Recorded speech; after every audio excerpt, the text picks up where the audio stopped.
नमस्कार बच्चों, आपका एक बार फिर से स्वागत है आपके अपने इस YouTube परिवार अर्थ ऑनलाइन क्लास में। और आज हम लोग देखने वाले हैं कार्बन एवं इसके यौगिक का लेक्चर नंबर 3।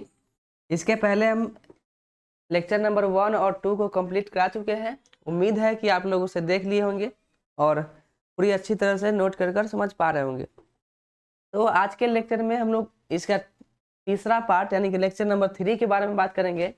और इसमें जितने भी टॉपिक है उस सभी टॉपिक को पढ़ेंगे, तो आप देखते रहें और समझने का प्रयास करें। और समझने में अगर कहीं पर कठिनाई होगी तो आप कमेंट में बता सकते हैं, आपको अपने समस्या का समाधान किया जाएगा। आपके सभी समस्या का समाधान यहाँ पर किया जाएगा। केवल आपको अपने समस्या को कमेंट बॉक्स में जाकर वहाँ पर टाइप करना है कि सर मुझे ये समस्या है, यह क्वेश्चन हमसे नहीं बन रहा है, तो उस क्वेश्चन को कमेंट में ही आपको समझा दिया जाएगा या अगले लेक्चर में जाकर उसको बता दिया जाएगा कि क्या समस्या था, उसका क्या आंसर होगा। तो चलिए हम लोग स्टार्ट करते हैं लेक्चर नंबर 3 को। इसके पहले मैं आपको बता दूं कि पूरे यूट्यूब पर आपको पूरे फ्री में तो जितने भी 10th का टॉपिक होगा उस सभी टॉपिक को, उस सभी सब्जेक्ट को पूरे फ्री में पढ़ाने का यहाँ पर प्रयास किया जा रहा है। और तो पूरे 3 महीनों में, जैसा कि सर ने बताया होगा आपको कल या आज भी बताए होंगे, कि पूरे 3 महीना में आपके जितने भी 10th का सिलेबस है उन सभी सिलेबस को कंप्लीट कर लेने के बाद उसके बाद आपको प्रैक्टिस स्टार्ट करवाया जाएगा। तो आपसे उम्मीद कर रहे हैं, आपसे अनुरोध कर रहे हैं कि आप इन सभी लेक्चर को देखें।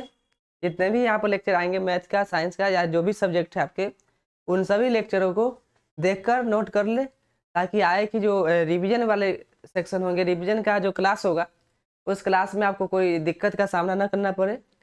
तो यहाँ पर लिखा भी हुआ जैसे कि यहाँ पर मात्र 3 महीनों में करें अपने सपनों को साकार। आप अगर इस 3 महीने में अगर पूरे सिलेबस को अच्छी तरह से पढ़ लेते हैं, उसके बाद प्रैक्टिस कर लेते हैं, तो आप निश्चित तौर पर एग्जाम में अच्छे कर पाएंगे, स्टेट टॉप कर पाएंगे या डिस्ट्रिक्ट टॉप कर पाएंगे। जैसा आप जितना मेहनत करेंगे आप उसके अनुसार से आपको रिजल्ट देखने को मिलेगा। और मैं बता देता हूँ कि जितना भी इस पर लेक्चर आएगा, जितना भी क्लास होगा, और उस सभी क्लास को देख लेंगे तो आप निश्चित तौर पर स्टेट टॉप और डिस्ट्रिक्ट टॉप कर सकते हैं। तो इस बात को आप कभी मत भूलिएगा कि इस पर फ्री में पढ़ाया जा रहा है, तो क्या पढ़ाया जा रहा होगा। जैसा आपको आपके ऑफलाइन कोचिंग या किसी पेड कोर्स में आप पढ़ते होंगे, सेम उसी की तरह आप इस फ्री वाले कोर्स में अर्थ ऑनलाइन क्लास के यूट्यूब चैनल पर आप पूरा सिलेबस को पढ़ पाएंगे। ठीक है, तो चलिए आज का लेक्चर हम लोग स्टार्ट करते हैं। आज का लेक्चर में हम लोग का पहला टॉपिक है कार्बनिक और अकार्बनिक यौगिक में क्या अंतर है। आपको अगर याद होगा तो मैंने पिछले क्लास में बताया था कि कार्बनिक यौगिक क्या है। कार्बनिक यौगिक क्या है, बोले थे वैसा यौगिक जिसमें कार्बन मौजूद होता है, जिसमें कार्बन उपस्थित होता है, तो उसे कार्बनिक यौगिक कहते हैं। और वैसा यौगिक जिसमें कार्बन मौजूद नहीं होता है, अनुपस्थित होता है, उसे हम लोग अकार्बनिक यौगिक कहते हैं। तो आज हम पढ़ रहे हैं कि इस दोनों में क्या अंतर है, क्या क्या डिफरेंसेस है इस दोनों में, उस डिफरेंस के बारे में पढ़ेंगे। और वो आपका सबसे पहला टॉपिक है कार्बनिक यौगिक और अकार्बनिक यौगिक में क्या अंतर है। तो चलिए इसको हम देखते हैं कि क्या क्या अंतर है इस दोनों में। तो सबसे पहला अंतर मैंने कल बताया था आपको कि सबसे पहला अंतर तो ये हुआ, नाम से ही पता चल रहा है कि एक में कार्बन मौजूद होगा और दूसरे वाले में कार्बन मौजूद नहीं होगा। सबसे पहला डिफरेंस यही हो गया कि यहाँ से आप एक तरफ आप लिख लेंगे, यहाँ से कार्बनिक यौगिक, एक तरफ आप लिखेंगे कार्बनिक यौगिक, कार्बनिक यौगिक, और दूसरे तरफ लिख लेंगे अकार्बनिक यौगिक, और दूसरे तरफ आप लिखेंगे अकार्बनिक यौगिक, अकार्बनिक यौगिक, दूसरे तरफ आप लिखेंगे अकार्बनिक यौगिक। एक तरफ आप लिखेंगे कार्बनिक यौगिक और दूसरे तरफ आप लिख लेंगे अकार्बनिक यौगिक। और नीचे से हम दोनों का डिफरेंस बताएंगे, उसी तरह से आप लिखेंगे कि दोनों में क्या क्या डिफरेंसेस है। तो इस तरह से आप बॉक्स बना लेंगे, एक तरफ लिख लेंगे कार्बनिक यौगिक और दूसरे तरफ लिखेंगे अकार्बनिक यौगिक। ठीक है, सबसे पहला नंबर अंतर हम बताएंगे, सबसे पहला नंबर डिफरेंस कि कार्बनिक यौगिक में कार्बन मौजूद होता है। इसमें लिखेंगे एक नंबर, कार्बनिक यौगिक में, कार्बनिक यौगिक में, कार्बनिक यौगिक में कार्बन मौजूद होते हैं, मौजूद होते हैं। और इसका अपोजिट इसमें लिखना है अकार्बनिक में, कि अकार्बनिक यौगिक में, अकार्बनिक यौगिक में, अकार्बनिक यौगिक में, यौगिक में कार्बन, कार्बन मौजूद, मौजूद नहीं होते हैं, मौजूद नहीं होते हैं।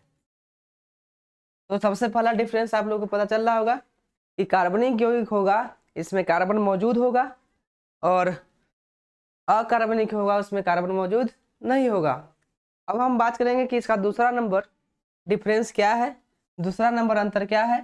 तो आप दूसरे अंतर में लिखेंगे कि जितने भी कार्बनिक यौगिक होता है, जितने भी कार्बनिक यौगिक होता है वह जल में कम घुलनशील होता है, मतलब जल में अगर उसको घुलाएंगे तो कम घुलेगा। लेकिन अकार्बनिक यौगिक जो होता है, जितने भी होता है सभी के सभी जल में घुल जाता है।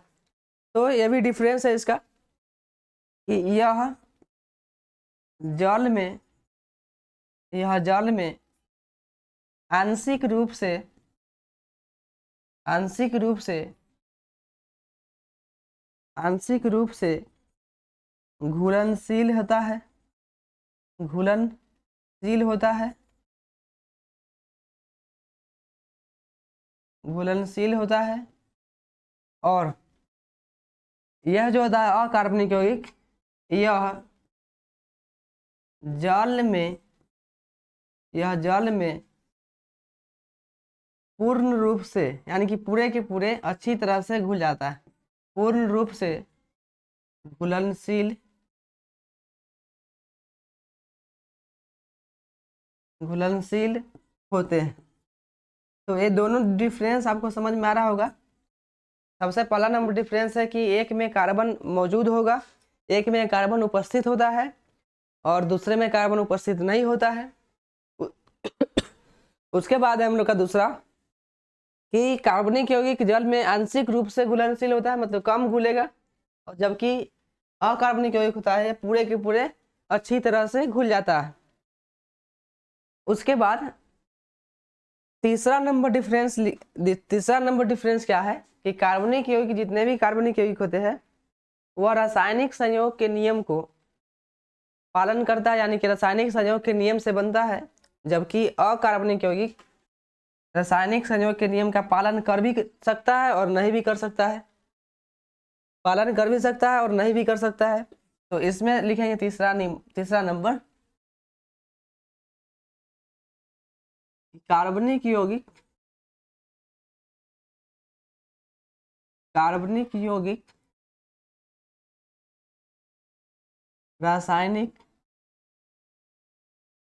रासायनिक संयोग, रासायनिक संयोग के सभी नियमों को, सभी नियमों को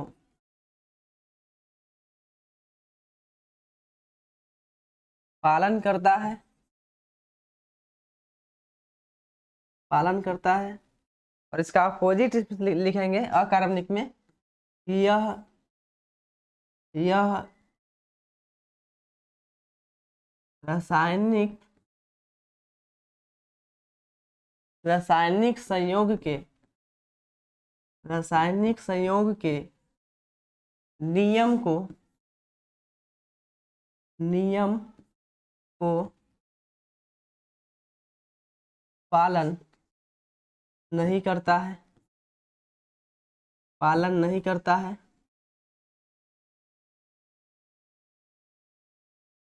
रासायनिक संयोग के नियम का पालन नहीं करता है। यह आपका तीसरा नंबर डिफरेंस था। अब इसके बाद चौथा नंबर डिफरेंस क्या है कि जितने भी कार्बनिक यौगिक होते हैं, जितने भी कार्बनिक यौगिक होते हैं वे सभी के सभी सहसंयोजक बंधन बनाते हैं, वे सभी के सभी सहसंयोजक बंधन बनाते हैं, जबकि अकार्बनिक यौगिक आयनिक बंधन बनाते हैं, यानी कि उसमें आयन का पूरा ट्रांसफर हो जाएगा एक दूसरे में, लेकिन इसमें सहसंयोजक में क्या होता है, साझेदारी करके अपना बॉन्ड को पूरा करता है। इसमें इलेक्ट्रॉन का ट्रांसफर होगा, इसमें इलेक्ट्रॉन का पार्टनरशिप कर लेगा एक दूसरे में। तो चौथा डिफरेंस है यहाँ पर, चौथा डिफरेंस है कि कार्बनिक यौगिक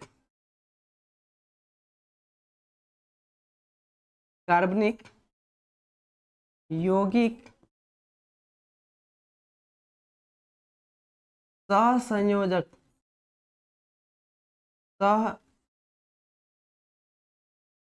सहसंयोजक बंधन बनाता है, सहसंयोजक बंधन बनाता है, और अकार्बनिक यौगिक जो होता है यह सहसंयोजक बंधन नहीं बनाता है। अकार्बनिक यौगिक अकार्बनिक यौगिक अकार्बनिक यौगिक सहसंयोजक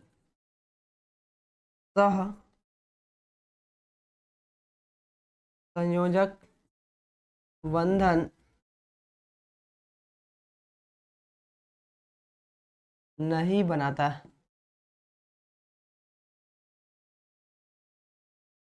सहसंयोजक बंधन नहीं बनाता है। तो ये आपका चौथा नंबर डिफरेंस है। इसके बाद एक और डिफरेंस पढ़ेंगे ताकि हमको अगर 5 नंबर में इसको पूछे कि कार्बनिक यौगिक और अकार्बनिक यौगिक में अंतर लिखे तो 5 डिफरेंस लिखेंगे, 5 डिफरेंस लिखेंगे। जबकि अगर 2 नंबर में इसको पूछेगा तो इसका 2 डिफरेंस लिखेंगे। अगर 2 नंबर में पूछेगा तो 2 डिफरेंस लिखेंगे। 5 नंबर में अगर पूछेगा तो पांचों के पांचों लिख देंगे ताकि आपको पूरा फुल में फुल मार्क्स मिले।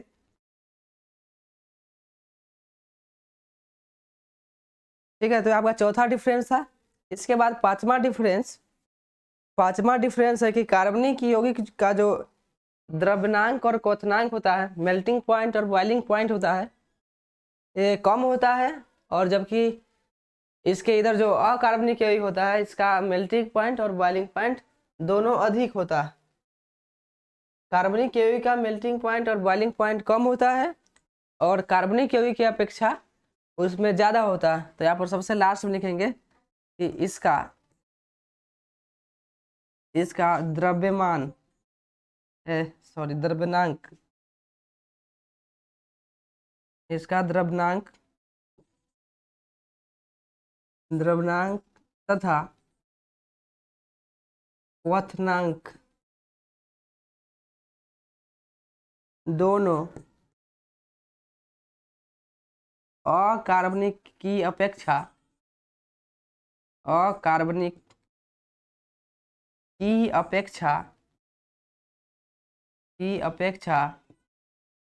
कम होता है। और इसमें लिखेंगे इसका अपोजिट कि इसका द्रव्यनांक और क्वथनांक, इसका द्रव्यनांक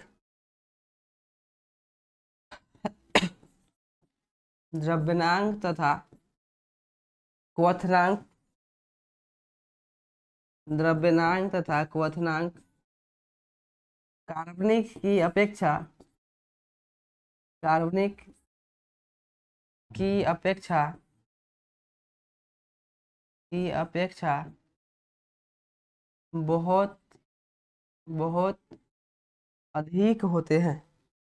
बहुत अधिक होते हैं।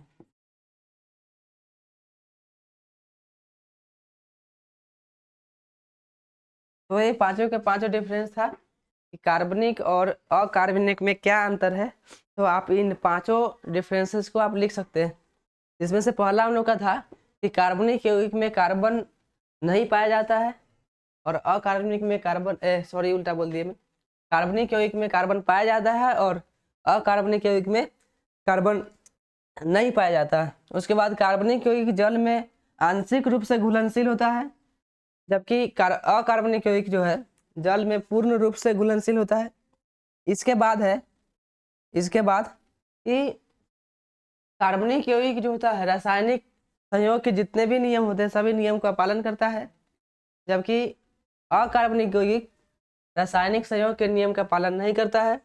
उसके बाद चौथा हम लोग का कार्बनिक यौगिक सहसंयोजक बंधन बनाता है, जबकि अकार्बनिक यौगिक सहसंयोजक बंधन नहीं बनाता।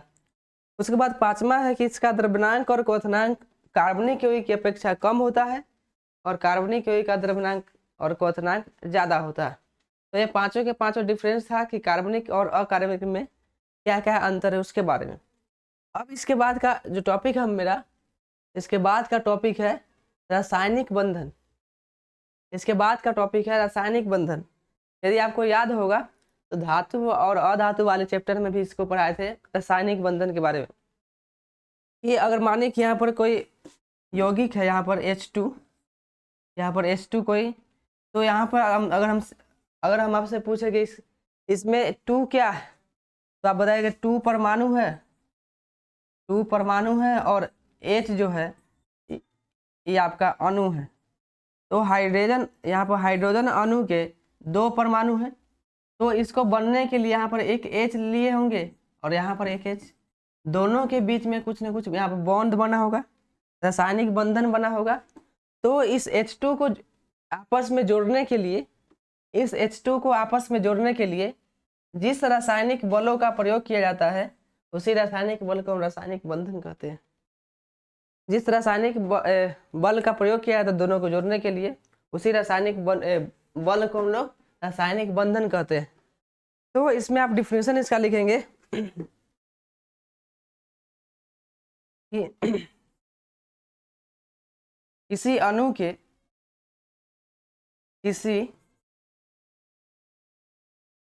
किसी अणु के दो या दो से अधिक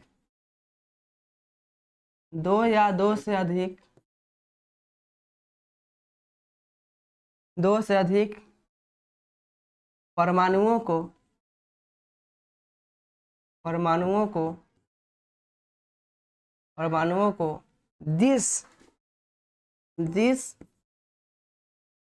जिस रासायनिक बलों के द्वारा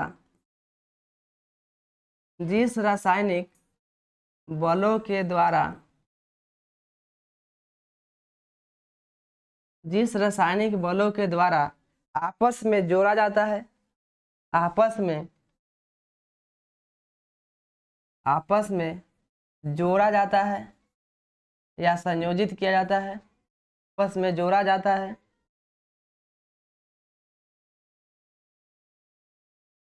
उसी बल को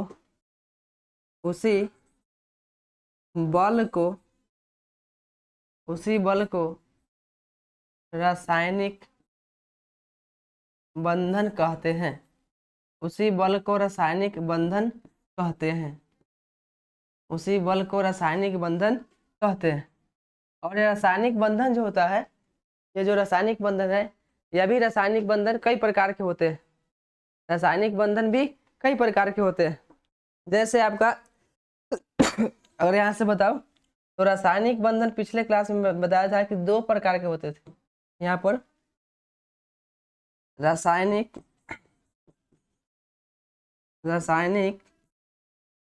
बंधन 2 प्रकार के होते हैं। रासायनिक बंधन 2 प्रकार के होते हैं। एक तो होता है हम लोग का वैद्युत संयोजक बंधन, एक तो होता है हम लोग का वैद्युत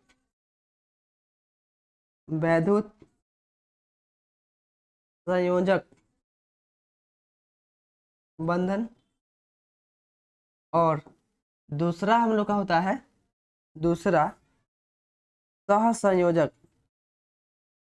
सहसंयोजक बंधन। तो ये 2 प्रकार के बंधन होते हैं रासायनिक बंधन। इस दोनों के बारे में मैंने पिछले क्लास में बताया था। रासायनिक बंधन क्या होता है, वैद्युत संयोजक बंधन क्या होता है, और सहसंयोजक बंधन क्या होता है। तो इन सभी टॉपिक के बारे में मैंने पिछले क्लास में बताया था कि रासायनिक बंधन दो प्रकार के होते थे, आयनिक बंधन या वैद्युत संयोजक बंधन, और उसके बाद था सहसंयोजक बंधन। और एक बात और बता दूं कि इस सहसंयोजक बंधन का भी प्रकार होता है। इस सहसंयोजक बंधन का भी प्रकार होता है। यहाँ से सहसंयोजक बंधन के प्रकार, सहसंयोजक बंधन के प्रकार।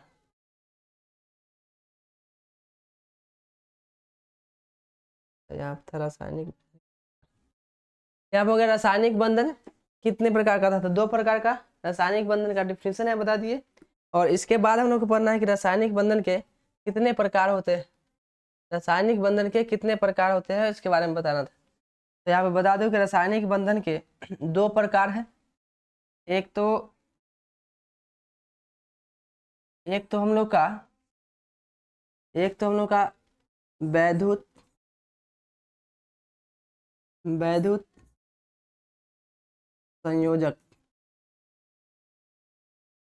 संयोजक बंधन, और दूसरा था हम लोग का सहसंयोजक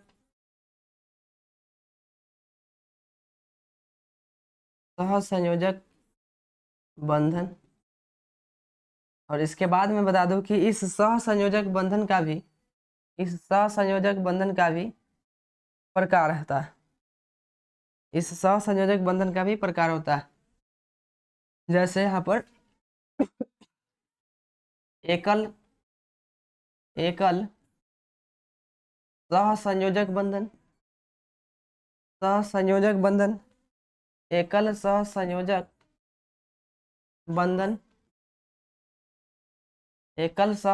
बंधन। दूसरा हम लोग का होगा द्वि सहसंयोजक,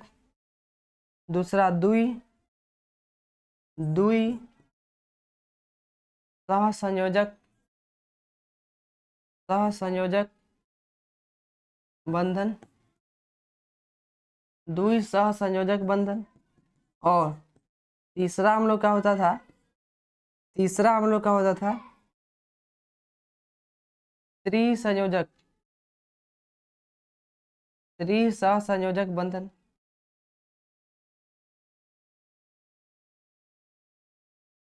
त्रिसहसंयोजक बंधन। तो आप इस बात को ध्यान रखेंगे कि रासायनिक बंधन दो प्रकार के होते हैं। एक होता है वैद्युत संयोजक बंधन, और दूसरा होता है सहसंयोजक बंधन। और इस सहसंयोजक बंधन का भी तीन प्रकार होता है। इसके आगे भी होगा, अगर तीन प्रकार, एक होता है एकल सहसंयोजक बंधन, दूसरा होता है द्वि सहसंयोजक बंधन, और तीसरा आता है हम लोग का त्रिसहसंयोजक बंधन। तो इस तीनों या इस चारों पांचों का डिफिनेशन मैं इस दोनों का डिफिनेशन बता चुके हैं कि इसमें क्या होता है। वैद्युत सहसंयोजक बंधन में क्या होगा, इस वैद्युत सहसंयोजक बंधन में इलेक्ट्रॉन के ट्रांसफर के कारण बंधन बनता है। तो उसको लोग वैद्युत संयोजक बोलते हैं, जिसमें इलेक्ट्रॉन के शेयरिंग के कारण अगर बॉन्ड बने, तो उसको हम लोग सहसंयोजक बंधन बोलते हैं।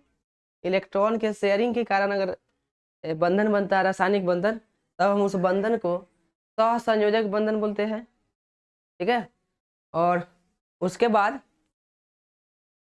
बाद जब इलेक्ट्रॉन के ट्रांसफर के कारण, यानी कि एक इलेक्ट्रॉन का ट्रांसफर किसी दूसरे पदार्थ में हो जाए, तो उस प्रकार से जो बॉन्ड बनता है, उस प्रकार से जो रासायनिक बंधन बनता है, उसे हम वैद्युत संयोजक बंधन कहते हैं। तीसरा चैप्टर में इसके बारे में बहुत डिटेल से बताया था। अब हम इसमें पढ़ना है कि सहसंयोजक बंधन क्या है, इसके कितने प्रकार है, और इस तीनों का डिफिनीशन। तो इसके आगे मैं बताऊंगा कि एकल सहसंयोजक बंधन क्या है, द्वि क्या है, और त्रिसहसंयोजक बंधन क्या होता है। ठीक है।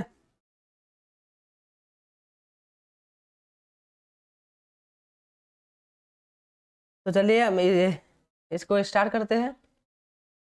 इसको हम लोग स्टार्ट करते हैं। सहसंयोजक बंधन के प्रकार था यहाँ पर।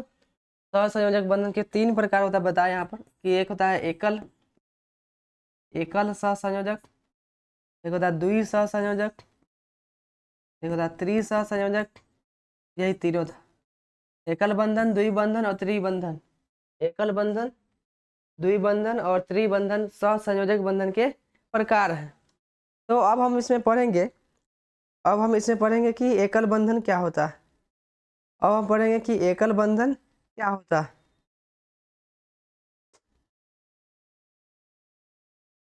एकल सहसंयोजक बंधन क्या होता है।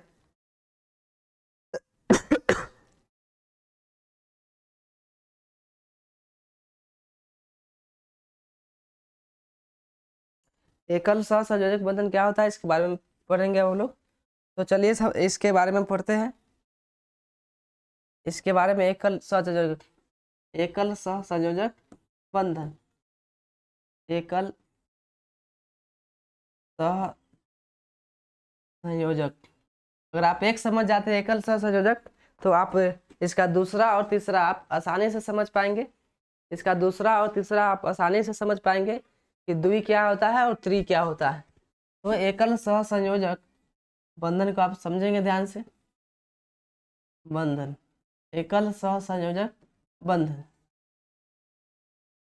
चलिए, इसका डिफिनेशन होता है कि जब कार्बन के परमाणु अपने एक एक इलेक्ट्रॉन का या एक एक जोड़ी इलेक्ट्रॉन का जब शेयरिंग करता है, जब कार्बन परमाणु अपने एक एक इलेक्ट्रॉन का एक एक जोड़ी इलेक्ट्रॉन का शेयरिंग करता है, जैसे यहाँ पे देखेंगे कि कार्बन का अगर हम इलेक्ट्रॉनिक विन्यास करें, यहाँ पर कार्बन का अगर हम इलेक्ट्रॉनिक विन्यास करें तो यहाँ पर हो जाएगा सी, इसका परमाणु संख्या होता है 6, उसके बाद 2 और इसके बाह्यतम कक्षा में हो जाएगा 4।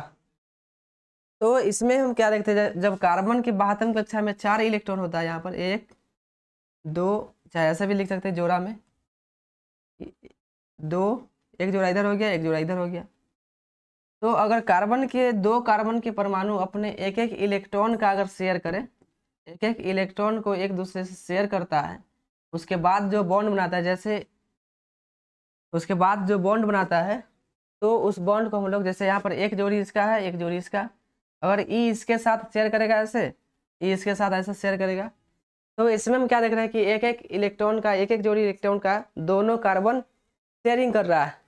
तो एकल सहसंयोजक बंधन क्या होता है कि जब 2 कार्बन परमाणु अपने एक एक जोड़ी इलेक्ट्रॉन का साझेदारी करके जब रासायनिक बंधन का निर्माण करता है, तब हम लोग उसे एकल बंधन कहते हैं।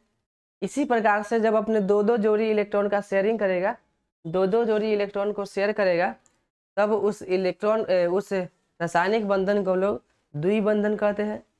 उस रासायनिक बंधन को द्विबंधन कहते हैं। इसी प्रकार से अगर 3 जोड़ी इलेक्ट्रॉन का अगर शेयर करेगा, तो उसको त्रिबंधन कहेंगे। ठीक है, तो ये तीनों आपको समझ में आ रहा होगा कि जब एक एक जोड़ी इलेक्ट्रॉन का शेयरिंग करेगा तो एकल सहसंयोजक बंधन, 2 जोड़ी को करेगा तो द्वि सहसंयोजक बंधन, अगर 3 जोड़ी का किया तो त्रिसहसंयोजक बंधन। तो यही था आज का क्लास में कि रासायनिक बंधन क्या होता है। तो आप पढ़े कि रासायनिक बंधन एक अणु के 2 या 2 से अधिक परमाणु को आपस में बांधने की जो शक्ति होता है, जो बल होता है, उसी रासायनिक बल को रासायनिक बंधन कहते हैं। रासायनिक बंधन 2 प्रकार के होते थे, एक वैद्युत संयोजक बंधन और दूसरा होता था हम लोग का सहसंयोजक बंधन। उसमें से भी सहसंयोजक बंधन के भी प्रकार होते थे, जिसमें से आपका एकल बंधन आता था, यहाँ पर एकल बंधन, द्विबंधन और त्रिबंधन। ठीक है, तो यही सब आज का टॉपिक था। इसके बाद का टॉपिक है हम लोग का हाइड्रोकार्बन। हाइड्रोकार्बन के बारे में हम लोग नेक्स्ट लेक्चर में पढ़ेंगे। अगले लेक्चर में पढ़ेंगे कि हाइड्रोकार्बन क्या होता है, हाइड्रोकार्बन के कितने प्रकार होते हैं, और उस सभी प्रकारों को एक एक करके हम लोग देखेंगे कि कार्बन के कौन कौन से प्रकार है, उसको क्या क्या बोलते हैं, उसका डिफिनेशन क्या है, और उस प्रकार में हम लोग क्या क्या पढ़ेंगे उसके अंदर। तो आज के क्लास में यहीं पर एकल बंधन और द्विबंधन और त्रिबंधन के टॉपिक के साथ समाप्त करते हैं। अब हम इसके बाद हम मिलेंगे नेक्स्ट लेक्चर में, और नेक्स्ट लेक्चर का जो हम लोग का फर्स्ट टॉपिक होगा हाइड्रोकार्बन। ये हाइड्रोकार्बन क्या है, इसके क्या क्या उदाहरण है, यह कितने प्रकार का होता है। तो आप नेक्स्ट लेक्चर में जुड़ना ना भूलें। और इस लेक्चर को उम्मीद है कि आप आसानी से समझ पा रहे होंगे। तो चलिए हम लोग मिलेंगे नेक्स्ट लेक्चर में। तब तक सभी को जय हिंद।